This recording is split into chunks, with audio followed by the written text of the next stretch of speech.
Hello, everyone. Good evening to everyone. Thank you so much for joining in tonight or this evening. Thank you.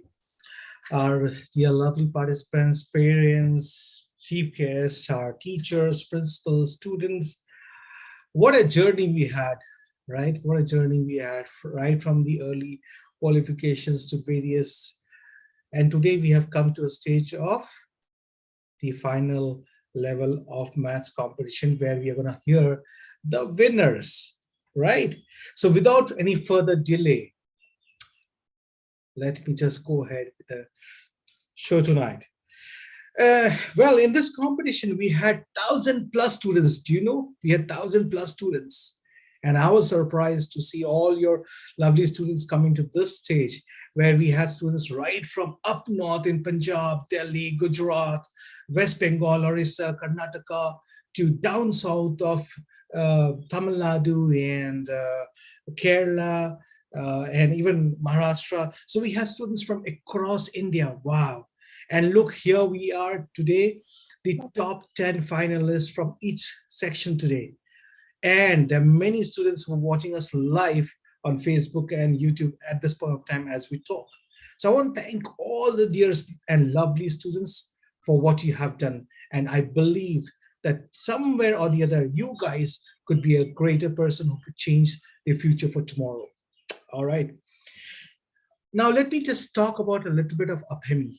And I think there's still more to talk regarding Aphemi. But then before even that, the name of Aphemi, it took us about a week for us to finalize. Hemi, how many of us love cars, right? We all love cars. I mean, I specifically like cars. And a few of my friends who knows me, I think they would say that I like cars. So Hemi is a German engine. What is it? German engine, which gives 100% combustion power. And that's why we add up to it. And 100% is what we want you guys to achieve it. All right, so I have few delegates and guests who are going to talk to us this evening, to our dear students who are going to watch us on the Zoom call, principals, the teachers, and others who are going to watch us on the Zoom call, as well as I have people who are going to watch us live. So as we are going ahead, we have few of the delegates from India to overseas. And before even we begin, before even I start, I would ask Emily to just share and talk a little bit of our first guest of this evening, who's also a dear and a lovely friend of mine. So over to you, Emily. Thank you, John. Good evening to our dear chief guests, our principals, our parents, students, and thank you everyone for being with us today. It's a great pleasure to welcome such a noble personality as our chief guest tonight, Mazhar Hashmi. Mazhar leads the technology business of Forrester India. He is a trusted advisor to C-suite of tech companies and help them reinvent themselves in ever-changing business environment. He has extensively worked with startups as well as large companies to solve complex business problems.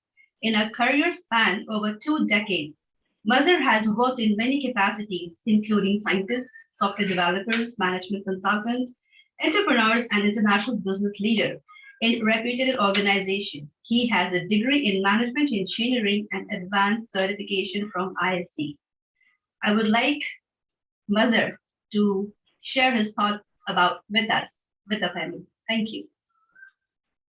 Thank you, Emily, and thank you, John. I hope you guys can hear me okay. Good. Well, first of all, thank you for the very, very generous introduction. I know most of you here are already very smart. I don't want to bore you with what exactly I do, but all I can say is I get paid to talk. Right? I speak, but underneath that, there's a very big thing. I help solve problems that you guys are expert in, and I was told that this was a very, very uh, complicated and a complex process, and you have scaled through all of it, and you've come here. So congratulations. I was not that smart, honestly. I barely made it here. But one thing I realized was I could have done a lot better. Things that you can do, And I'm also told that this is regarding mathematics. We all shared mathematics in schools, honestly. The most dreadful subjects. I always had a feeling that they're teaching some kind of sorcery or something with all the fancy symbols. But as you grow up, you realize that mathematics is, or science for that matter, uh, is not something that we cannot use in our daily lives. I mean, I always wondered, what I'm going to do with learning quadratic equation when I was in school, or possibly a Pythagoras or maybe a Bernoulli's equation when I was doing my engineering. But imagine if you grow up. I'll give you a very small example. Um, you throw a ball while playing cricket, and someone just runs and catches it. It seems a very normal thing for you, like just throw a ball. Someone just like looks at the ball and just goes and catches it. But you know what has happened? There are many science and mathematics in the whole process of like someone throwing a ball at you and just you going out and catching it. There's an angle, there's a force. Uh, your mind is actually just by looking at the amount of time that the ball was in your opponent's hand, figure out the distance, figure out the force, and made you kind of aware about the distance and the time that you need to react to go ahead and catch it. Just a small act, but there are so many mathematics and science in it. What we don't do is we don't realize that there is so much of a science and mathematics that we can apply in our daily lives. Um, Cutting a pizza into four to finding out how to best uh, solve a particular problem. Anything and everything can be done through math and science. Uh, it is not only related to your subjects or textbooks or things that you can do to score marks. These are the things that you can actually do, and that's exactly what I do. When Emily was introducing me, and she was talking about solving a complex business problem, and it's a business problem. It is about how I can help organizations make money, but or economics or commerce. But everything boils down to basic equation, and that's exactly what math teaches us, right? So I don't want to bore you with what are the things that you shouldn't do. You guys are smart enough. There are only two messages that I want to give you guys today. Uh, the first is find the difference between knowledge and wisdom. You know what's the difference between knowledge and wisdom? Tomato is a fruit, this knowledge. Not putting that in a fruit salad, that's wisdom. So there are things that you know that that should work for you.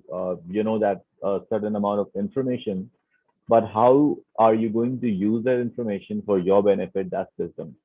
So what you should really think about is wisdom and not necessarily knowledge, because there's a difference between, in our business term, there's a difference between, we call it data and insights. Data is pure raw data, and insight is what you make out of the data. So whenever you're thinking about something, always think about, how you can make wisdom and not knowledge, or not just knowledge. Second thing I want to leave you is uh, we call in our world we call it abstraction. You know what is an abstraction? Abstraction is you have a very big problem. You can't. There's a saying. How do you eat an elephant? How anyone knows how to eat an elephant? Bite by bite. You can't eat elephant all at once because it's too big, right? So whenever you look at a big problem, you don't get scared that how I'm going to solve it. The very first thing that you should do is you have to break it. You have to obviously understand what the whole thing is, but then you need to break it into smaller ones and then solve all of it and then further integrate it to get the desired result. Right? There's a process that is called critical thinking, which means that you don't necessarily just focus on things that your mind says. People think that it's I take something with my gut feeling. There is nothing called as gut feeling, because the gut feeling comes from many calculation that is happening, behind your mind, and that is basically the various source of information that your mind actually goes around and figures out by itself, or finds out where to get the information, collects it, interprets it, and then apply that information for the benefit. Right? The whole thing happens very fast. Just as you need to train your mind to keep thinking on those lines. All of you are very smart, and that's why you have made it here, obviously. So uh, I'd like to just you guys to focus on two things. The first one that I said, which was focusing more on the wisdom and less on knowledge. I mean, obviously, wisdom comes after once you've acquired the knowledge, but just don't keep the knowledge uh, like data that you know something. Don't just keep things like a factual information, right? It's June is the June is hot is a factual information, but not wearing a sweater is something that you should really think of, correct? So just that's the first thing. Second thing, always being a student of science and math, always uh, go by the method of abstraction. Don't just look at a problem and leave it. But you look at a problem, try to decipher the problem into a smaller problem, and then you take it. There's no problem in the world that can't be solved. Anything and everything can be solved. And if a problem that cannot be solved, uh, finding out that is insoluble itself is a solution to the problem. So I don't want to further bore you with this. So these are the two messages that I had for you guys. Uh, but really honored to be here, and I look forward to the session. Thank you. Thank you, Emily and John. Thank you, Mazur. Thank you so much for those words. What a talk stating that being a problem solver. I think that's fantastic. And then obviously you did speak about not to leave the problem, and then when you look at the problem, take small, and not to take big elephant, but eat elephant, take a big elephant and eat it, but then take small bites or chew a little bit. So which means that as you kids are growing, that's going to be fantastic that you're learning small things today. Some of you guys are going to be the winners over here, but that doesn't mean that you're going to stop here. Are you? No, right? You're going to go an extra mile, and you're going to go ahead and take that as a success story, and you're going to achieve and try for more, right? That's what we're going to do. And this is a time when we have another friend, another mentor, a tutor, uh, I would say, somebody who stood with me. I would like Emily to just give a quick intro about Dr. Desip Kumaran, who's going to share with. He's also a teacher. He's been a teacher. He's been a principal. He's been working in different India as well as overseas. So he has worked in different areas. So I think I should not be giving a lot of introduction. I think I'll leave that to Emily. What's Emily?